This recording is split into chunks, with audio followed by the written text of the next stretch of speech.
So OKC has got to have or got to be one of the biggest crutches in 2K history. I mean, anyone can pick them. They're so easy to use, and playing them in 2K15 has got to be the most annoying team that I can recall since at least the 2K11 Rockets with Yao Ming, T. Will, Budinger, I believe, and Kevin Martin too.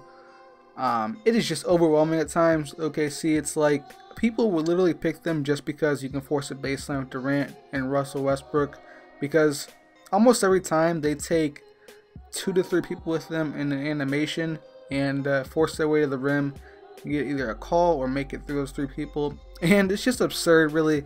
I hope they tone down OKC next year, because it is really annoying to play a team where you can be up 11 and only feel like you're up 2, because some of the runs they get are just fucking crazy, man. It's so wild playing them. But onto the gameplay. I am the Bulls. I started out real slow.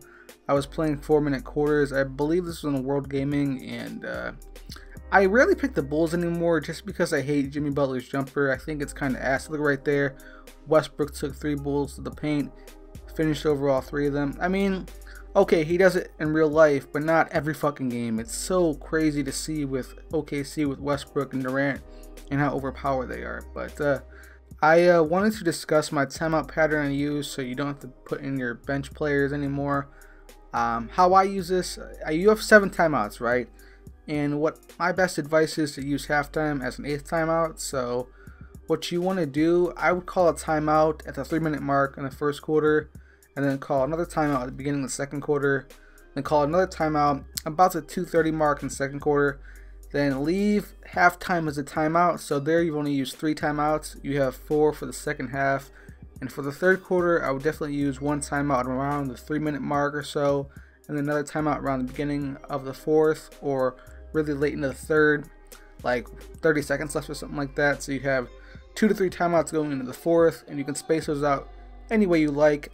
I usually take my timeouts around the 3-minute mark and the 1-minute mark. So around that time, if you use that pattern, your players generally always have decent amount of energy, so they make their shots and don't really miss some money layups and stuff like that, because energy plays just a crucial role in this year's game. Because I mean, if you're playing someone who's trapping you on defense, you're going to want high energy players so you make your jump shots if you get open, and it's just an important key to the game that I feel a lot of people don't take advantage of. But onto the gameplay. Down 3 at the moment. A post drive right here. I thought I had the open lane, but D-Rose got it back and finished at the rim right there. And look at this, pretty absurd. He dunks right through the people. That's pretty glitchy. I know that happens a lot with players like Lillard and Rose and Westbrook, but I mean, just part of the game. The physics really aren't there.